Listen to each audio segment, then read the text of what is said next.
Assalamualaikum warahmatullahi wabarakatuh.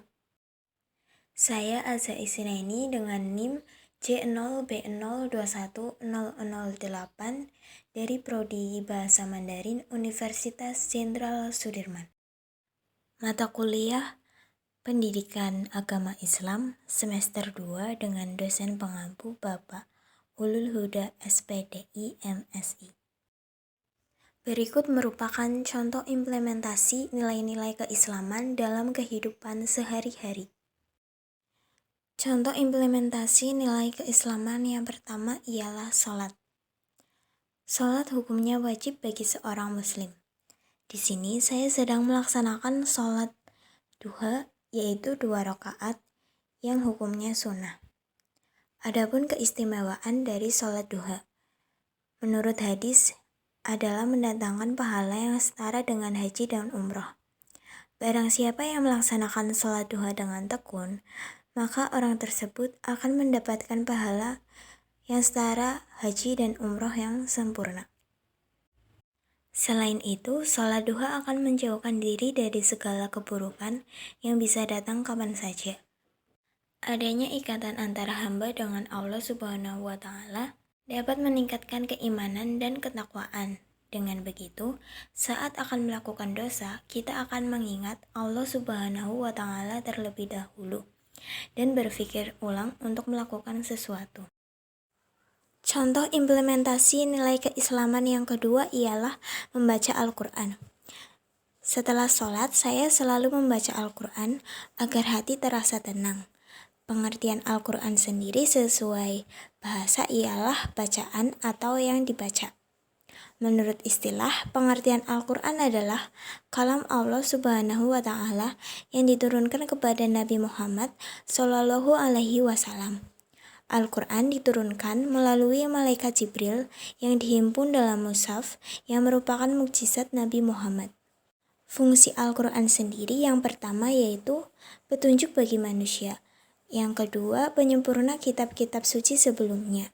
Yang ketiga, sumber pokok agama Islam. Sebagaimana diketahui, sumber agama Islam itu ada 3, yakni Al-Quran, Sunnah, dan Ijtihad. Contoh implementasi nilai keislaman yang ketiga ialah zakat. Zakat secara istilah adalah sejumlah harta yang wajib dikeluarkan oleh umat muslim untuk diberikan kepada golongan yang berhak menerima, seperti fakir miskin dan semacamnya, sesuai dengan yang ditetapkan oleh syariah. Zakat termasuk rukun Islam yang keempat selain syahadat, sholat, puasa, dan haji. Zakat secara bahasa berarti bersih, suci, subur, berkat, dan berkembang. Dalam Islam, zakat wajib dibagi menjadi 2 jenis. Yang pertama zakat fitrah, yang kedua zakat mal atau harta. Zakat fitrah wajib ditunaikan bagi setiap umat muslim yang memenuhi ketentuan. Sedangkan zakat mal atau zakat harta tak semua orang diwajibkan. Contoh implementasi nilai keislaman yang keempat ialah saling tolong-menolong. Tolong-menolong ialah sikap saling membantu untuk meringankan kesulitan yang dirasakan orang lain. Bahkan, sikap tolong-menolong sudah menjadi sebuah budaya bagi masyarakat Indonesia. Sikap tolong-menolong ini tidak hanya dilakukan pada sesama manusia, tapi pada semua makhluk hidup.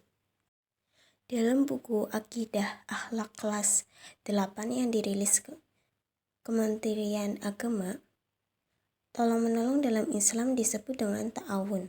Artinya adalah upaya untuk saling membantu, saling bersinergi antara satu pihak dengan pihak yang lain. Artinya, dan tolong-menolonglah kamu dalam kebaikan dan ketakwaan. Mengapa kita harus saling tolong-menolong sesama kita? Yang pertama, mempererat persaudaraan. Seseorang bersedia menolong orang lain karena adanya rasa peduli. Hal itu akan membuat orang yang menolong dan ditolong menjadi dekat.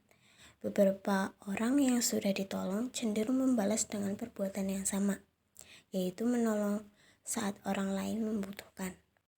Selain itu juga, manfaat sikap saling tolong-menolong akan mempererat hubungan persahabatan.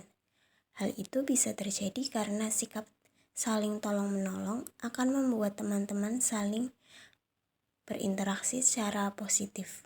Dengan membagi pekerjaan atau memberikan bantuan dengan bekerja sama, teman-teman akan membentuk hubungan positif yang saling menguntungkan.